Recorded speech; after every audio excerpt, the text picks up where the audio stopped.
역세권 재개발에 대해서 좀 할 건데, 이제 최근에 어떤 분들 만나서 얘기를 들어보니까 각종 보도자료 또는 뭐 뉴스 이런 걸 보고 어느 지역을 좀 저보고 검토 좀 해달라고 가지고 오셨는데, 그래서 검토를 해봤더니 서울시에서 보여준 자료에는 거의 1000%가 되듯이 해놨으니까, 그래서 1000%로 그려달라고 왔는데 그게 안 되는 현장이거든요. 그래서 이게 무조건 보도자료나 이런 거 보면 될 게 아니고 좀 더 디테일하게 봐야 돼요. 모든 사업은 다. 그래서 디테일하게 좀 보는 방법 알려드릴게요.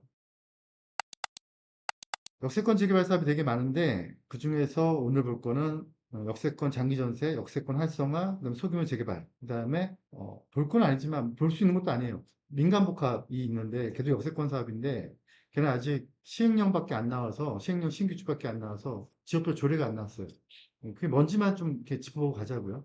역세권 안에서 가능한 개발 사업의 종류를 좀 보도록 할 거예요. 근데 예전에 제가 이제 처음 이쪽 일을 시작했을 때는 재개발, 재건축밖에 없었어요. 그래서 여기 무슨 사업이에요? 그러면 재개발됩니다. 재건축됩니다밖에 없었는데 요즘은 사업 방식이 너무 다양해졌으니까 이제 이게 사업에 따라서는 적용할 게 좀 달라지는데 근데 어떤 분들은 제가 보기에는 이게 역세권이 되는 사업인데 모어타운을 추진하고 있고 어떤 또 거꾸로 어떤 데는 가로정비 사업밖에 안 되는 데인데 또 뭐 또 전혀 엉뚱한 걸 추진하고 이런 모습을 많이 봐요. 그래서 그 현장에 맞는 걸 찾아내야 되고 이제 그런 것들을 저 같은 사람이 찾아야겠죠. 일반인들은 제가 이렇게 이 수업을 오랫동안 해보고 있지만 아무리 공부를 오래 해도 쉽지는 않은 것 같아요. 그래서 제가 드리는 이 수업의 내용이 물론 따라오시는 분들은 따라오시겠지만 많이 못 따라오더라도 어디 가서 낚이지는 않는다는 생각에서 좀 짚어드리는 거니까 개발 사업에 되게 종류가 많다라는 거 알고 계셔야 되고요. 그 개발 사업별로 이 구역계 지정을 어떻게 할 거냐, 구역 지정에 대해서 라인이 어떻게 그려질 거냐가 또 달라지거든요. 그것도 좀 알고 있어야 되고요. 그게 잡히면은 뭐 동률 걷는 거라든가 사업의 용적률 더 받는 거라든가 기타 등등 이제 여러 가지들의 장단점 비교가 되겠죠. 그거에 따라 당연히 용적률이 높아지기도 하고 그러면은 조합원들의 이익이나 거기에 따른 이제 비례율이 달라질 수 있으니까 그런 판단도 뭐 이 부분은 이제 오늘 할 건 아니고 이제 앞으로 해 나가면서 이제 하나하나 짚어 나가야겠죠. 네, 저희 소식 좀 전해드릴게요. 저희가 다음 주부터 이 서비스를 시작하려고 해요. 재개발 추진을 하시고 싶은 지역 주민들 또는 빌라를 지었는데 그 빌라가 어떻게 하면 잘 팔릴까라고 고민하시는 분들 그런 분들은 이제 재개발 추진을 해야겠죠. 추진을 해야 되는데 그게 이제 결국은 추진을 하면 누군가는 이득을 보는 거잖아요. 저희가 산타크로스가 되고 싶어서 재개발 추진 방법을 잘 모르시는 분들한테 하지만 저희가 보기에는 개발 가능성이 있는 지역들을 저희한테 의뢰를 주시면 저희가 검토를 하고 저희가 그걸 추진까지 해드리는 당연히 고가 서비스예요. 네? 네, 무료 서비스는 아니에요. 네, 고가 서비스지만 이제 오늘 본 수업을 진행하도록 할게요. 우선 역세권에 대해서 한번 보도록 할게요. 역세권이라는 게 도대체 뭐냐? 그럼 첫 번째가 이건 제가 가상으로 잡은 거예요. 이게 여기 있으면 역에서 지금 현재 역세권 활성화는 350m, 역세권 장기전세는 350m, 그리고 역세권 소규모 재개발은 250m, 그리고 민간복합은 500m까지를 보고 있어요. 그래서 폭이 달라요. 근데 예전에 역세권 시프트가 제일 먼저 나왔죠. 역세권 시프트가 제일 최초에 나왔을 때 그때 역 중심선에서 250m였거든요. 역을 딱 이렇게 역사가 이렇게 있으면은 역 중심선에서 이렇게 250m 딱 그려서 원형으로 그렸었어요. 그랬다가 한참 있다가 이거 아닌 것 같아라고 해서 그 다음으로 바뀐 게 뭐였냐면 이 개찰구, 네, 개찰구 중심으로. 그러면 개찰구 중심으로 하게 되면은 역반경이 여러 개가 생기죠. 여러 개가 생겨서 바운드가 더 커져요. 이것도 문제 있다고 해서 지금은 어떻게 바뀌었냐면요. 요 역사 모양, 요 역사 모양이 이렇게 생겼잖아요, 그죠? 역사 모양으로 그대로 250m.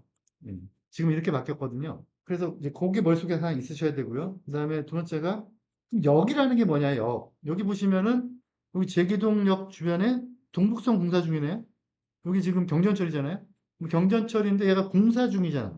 그럼 공사 중도 역이냐? 네, 역으로 봐요. 공사 중이어도. 그러면 어느 단계부터 역으로 보고 어떤 단계부터가 역이 아니냐가 중요한데 지금 이게 서부선이거든요.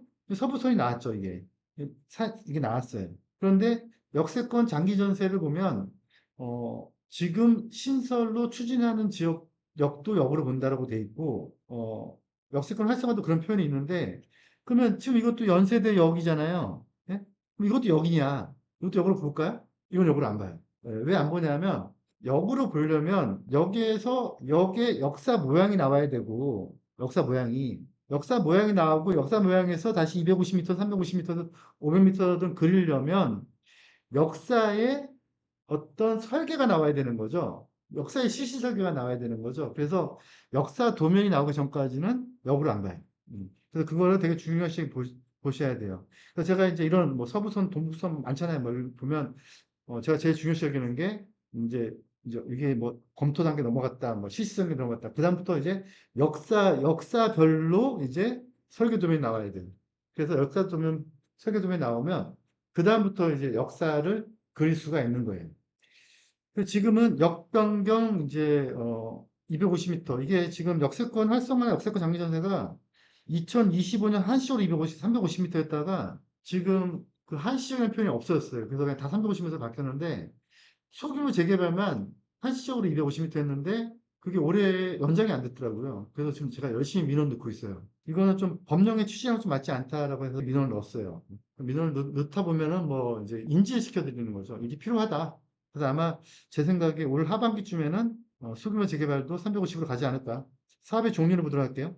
역세권 장기 전세가 있는데 역세권 장기 전세는 이 부서가 공공주택과예요. 예. 그래서 이거는 이제 임대 아파트를 목적으로 짓는 거고요. 나중에 이거에 대해서 실제로 아주 전문적으로 배워서 구청을 경유해서 서울시에다가 뭐 서류를 넣고 싶다라고 하면 공공주택가에 서류가 들어가는 거예요. 그리고 역세권 활성화 사업이라는 게 있는데 이거는 부서가 달라요. 도시공간 전략과. 이게 작년까지 뭐였죠? 네, 도시 재창조과. 부서 이름이 계속 바뀌죠. 작년에 도시 재창조과였는데 올해부터 도시공간 전략과로 바뀌었어요. 부서가 다르다는 거죠. 부서가 다르다는 거는 담당자가 다르다는 뜻이에요. 담당자가 다르다는 뜻은 또 뭐냐면 그 부서가 갖는 생각이 다르다는 뜻이에요. 그러니까 공공주택가는 공공주택을 공급하는 데 목적이 있고요. 도시공간 전략가는 도시공간을 전략적으로 새롭게 재편하는 데 목적이 있는 거예요.